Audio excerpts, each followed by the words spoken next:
Welcome back. Well, today I am going to show you some of our future giveaways. These are, some of them are upcoming giveaways, some of them are giveaways that are already in progress. So, stick around, we'll be right back.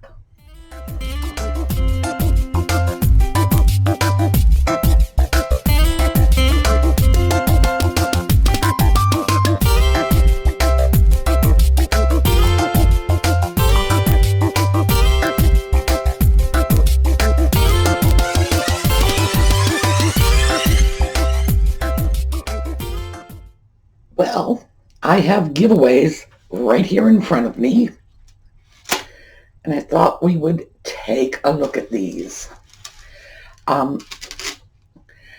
Now, as I've explained before, the story behind this is these are pieces of rose medallion china that were in the schoolhouse when the tree fell on the roof, crashed, everything just got trashed, basically. There were a couple of pieces that were salvageable, but these pieces were not. They were broken into bits, frankly. And I sent the pieces off to one of our viewers, Randy Romines, and she started making stuff out of them. So here is one piece. This is a panel from Rose Medallion. It's a panel with peonies and a bird. And someone had also asked in the comments to see the backs. Backs are remarkably decorative too. And this piece is, it goes with this necklace. The necklaces are crocheted with beads. Very, very pretty. And let's see if we can show you how that works. Like this, or any which way you want to do it. Obviously, there are a lot of variations with a chain this long. So, this is one of our pieces. Now let's see about grabbing another one. This is a nice little one. This looks like the top of a window from one of the Rose Medallion saucers. And here's the back. Like I say, very decorative. And very often with Rose Medallion china, there will be domestic scenes. That's how they refer to them, of people talking through their windows, usually to someone else who's out in the courtyard. It's very, very common. No idea in the world why that particular type of scene is so common in Rose Medallion china, but it is. And in fact, there's sort of the elevated version of that scene, which is courtiers and scholars in a courtyard that's clearly a palace courtyard, reading from grand scrolls and things like this. That seemed to be a very common motif for them. And this is a nice little tiny delicate piece, and has this wonderful chain. This is looks like it's sort of a cinnamon color, and cinnamon and brown, I'm thinking. And again, with a chain this long, you can do what you want with it. So this is another one of our pieces. Let's take a look at this one. This is a very nice piece, and you can see now, these are two men,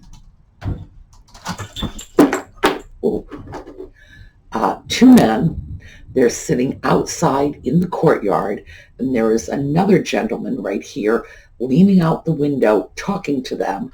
So this is what would be, typical domestic scene. Again, here's the back. This is a very ordinary scene for rose medallion china. In other words, you pick up a piece of rose medallion and you'll see a scene like this or something very close to it. This piece has very pretty, see what I would call that. That is sort of a salmon pink, or maybe a coral, somewhere in between salmon pink and coral goes very, very well, especially with the copper banding.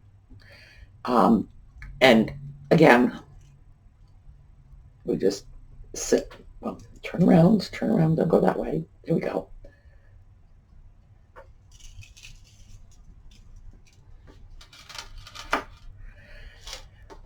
Oh, here, this one. This is a person leaning out of the window. It looks like a man hanging out the window to talk, presumably with other people who have been, cut off from the scene. And this is on a heavy copper chain, and we've got some cinnamon-colored beads. And there we go, the little copper curly cues in the back. Very pretty little piece. It's unusual. I like the way she's done this one.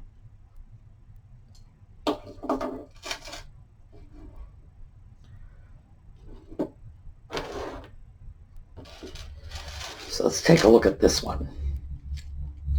This one is pretty impressive. Scallop shell. Let's peek on the back. We have some pearlescent beads, white, green, red, and the pieces of rose medallion are just interesting little floral embellishments. So this one, very, very interesting piece.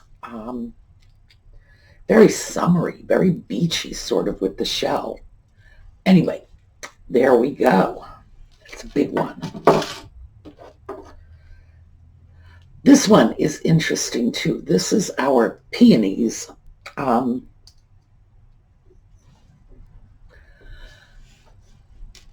Rose medallion china is a series of panels around a central medallion. It's not a rose. The central medallion is usually a peony. Rose is just pink. It's pink in French. So very often people will say, well, rose medallion, and there is this pink flower right in the middle. So obviously, sure, that's a rose. No, it's peony. And this one shows our little peony here as part of one of the panels. This would have been around that central design. And Randy's put this on a chain that picks up the colors in the china. Here we go on the back. It's another little sort of embellishment. Very interesting piece, more sort of contemporary looking. Oh, here, bracelet. This was one of the first pieces that she had sent out. Again, this is a peony from one of the surrounding panels, the panel around the little medallion. There we go. Very decorative on the back. Again, we have these little pearlescent beads. Very interesting piece. And there's a lot of small, fine copper wiring. Very visually interesting piece, even from the back, which isn't going to be seen, which is great when somebody's willing to put that much effort into it. This one, I'll get you, come on. Let's get you to turn around. All right. There we go.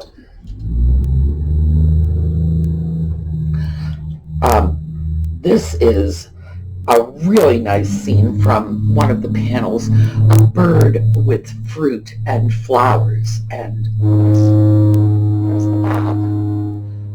And this is the copper wire surrounding this is all twisted, and this was just a really pretty piece with green.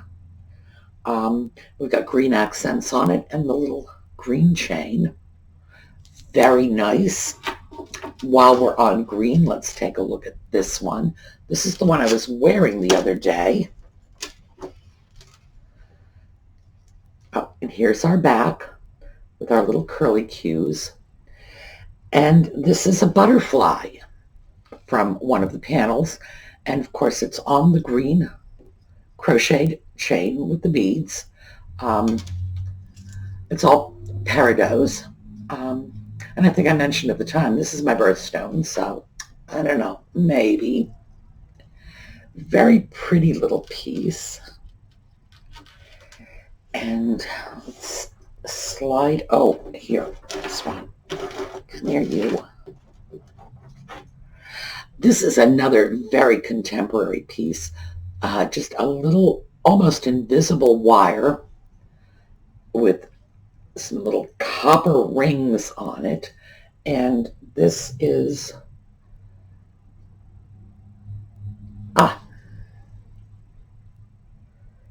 this is a couple of people, and presumably they're chatting with someone. So that's this piece. Like I said, very contemporary looking, very modern. Sweet little piece. And this is,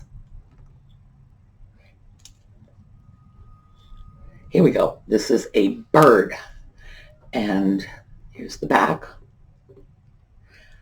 And again, we've got some light green stones. I'm assuming they are peridots. The copper wiring in the back, a little bit of copper, fine copper wiring on this one, and the chain. It's another sweet, sweet piece. Oh, here, this one. This is, looks like the piece she was trying to isolate was one of the border designs between the panels. Very ornate, geometric, running down the center. And we have, these are carved beads. They are in the shape of roses. Very pretty. And of course, the green cords. Oh, and here is the back. Again, with the wonderful little decorative curly cues. It's very much like she just hasn't forgotten anything. There's no part of this that she's not decorating. This one, okay, there we go, is several thin copper chains and a series of 3 pieces. Oh, and here's the back. And let's see, our top piece is the window ledge. Then we have 2 men and an interesting little floral piece on the bottom. Again, very, very pretty, very delicate with this fine copper chain. Very pretty.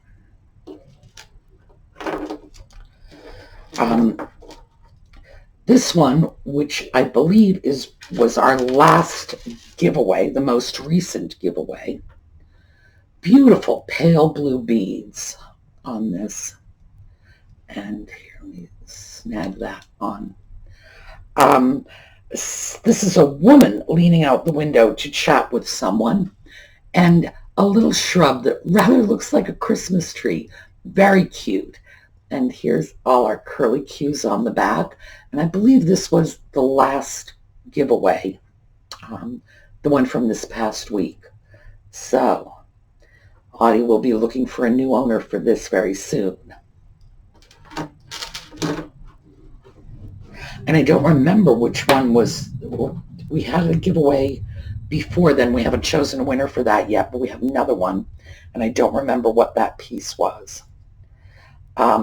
This is another fellow hanging out of a window to chat with someone.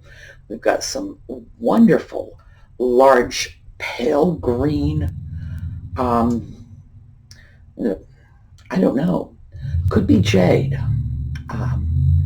And here's our little decorative work on the back. And this one is on cord. Again, a more contemporary look, which is great. And let's take a look at this. Two gentlemen in the courtyard. And I have absolutely no idea what the bottom piece on that is.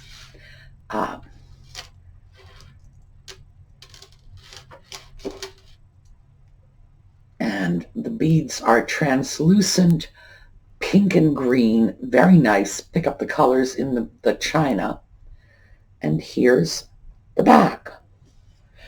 So those are the pieces. Oh, and by the way, every last one of them came in their own little bag.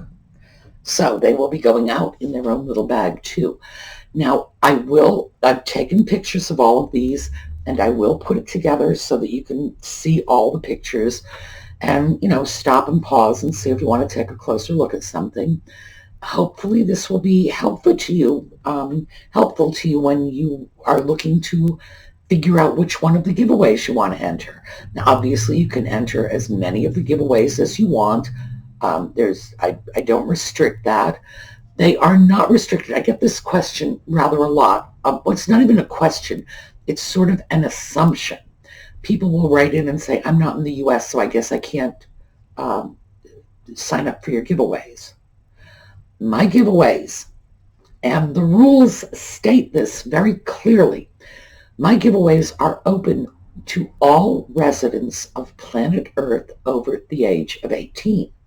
The only restriction is you must live on this planet and you must be 18 years or older. So beyond that, I don't really care. You can live at the bottom of a volcano. You can live in the middle of the Pacific Ocean. You're welcome to enter the giveaway. I don't think much of giveaways that are unnecessarily restrictive. Now, in some cases, I might not be able to provide the giveaway item. For example, if someone from a country that will not allow giveaways wins, they're going to have to do something else. And we can be very creative about that, because there are always gift cards or things like that because nothing is actually changing hands. In other words, you don't actually get the physical gift card. You get the code numbers for the gift card. Nobody's government really has much to say about that, in my humble opinion, at least until I get arrested. But in some cases, we have to do substitutes.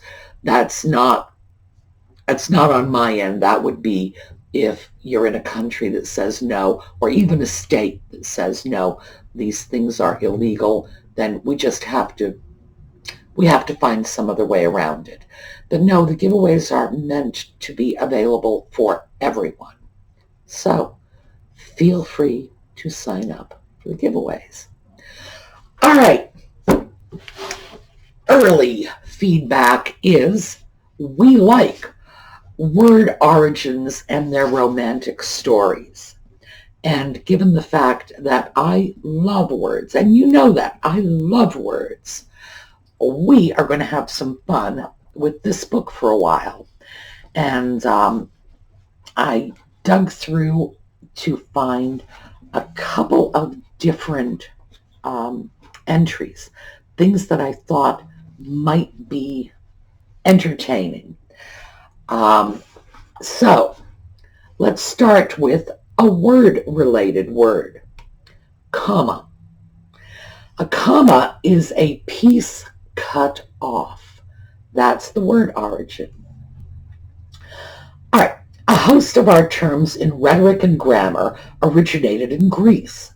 The punctuation mark we call a comma began with the Greek word comma, K-O-M-M-A, which meant a piece cut off, and so a mark that sets off a phrase. The word colon is from colon, K-O-L-O-N, I'm sure you guessed that already, a limb or a joint, and hence that piece of a sentence called a clause, and then the colon mark to indicate the division of the clause. Our word period, originally periodus, going around, a cycle as in of years, a loop, a cycle. By the end of the 16th century, it meant the point of completion of any action, and then a full sentence or the pause following one, and finally the dot that marks the end of a sentence. And as I'm sure most of you know, because I have clever subscribers, punctuation was originally intended as an aid for the person who was reading aloud. The comma was to tell them where to pause and take their breath. You go far enough back and there are no commas. There's just run-on sentences. Quite remarkable, especially when you have to wonder how they were able to read them. So let's pick another one, and we've got here amortize, related to death. If we say that we are going to amortize a debt or that we are mortified, we are using two words of the same parentage. Both are associated with death. Around the year 1386, the English poet Chaucer commented, and I'm going to read this in modern English because Chaucer was not writing in Old English or even Middle English. He was writing in early modern English. And when I read this, you'll see, you're going to understand it, because I never liked those people who tried to imitate that sort of Chaucerian pronunciation to make it sound very foreign, because if I read Jane Austen, I don't read it with a British accent just because that was the accent running along her head when she wrote it down. So, Chaucer with modern pronunciation. The good works that men done while they been in good life, been all amortized by sin following. You see, early modern English. Yes, it's weird. The way they put it together is strange, but you know every word I just said. That is, sin killed their good deeds, for amortize first meant to kill or destroy, and came through French from the Latin ad, which is to, and mors, death. Now in its prosaic business sense, it means to kill or resolve a debt gradually by means of a sinking fund. From this same noun, mors, in combination with the verb facio, make, grew the Latin word mortifico, which also meant to make dead or kill. We still have this word in its ancient power when we speak of mortifying the flesh. But usually these days, when we are mortified, we are merely shamed, although we still say, I was so embarrassed I thought I would die. So those are a couple of our words. By the way, this book was written or published originally in 1950, which is why some of it has a sort of stiff and formal construction. But still, we're going to get the goodies out of it. And if I hit a point where I feel the construction is a little too stiff or a little too formal, I am going to freely paraphrase. And it smells like a 1950s book too. You know, when they get old enough, they have a wonderful smell that rather reminds me of pigeons. Okay, so we have our words, comma, oh, and we got colon in there too.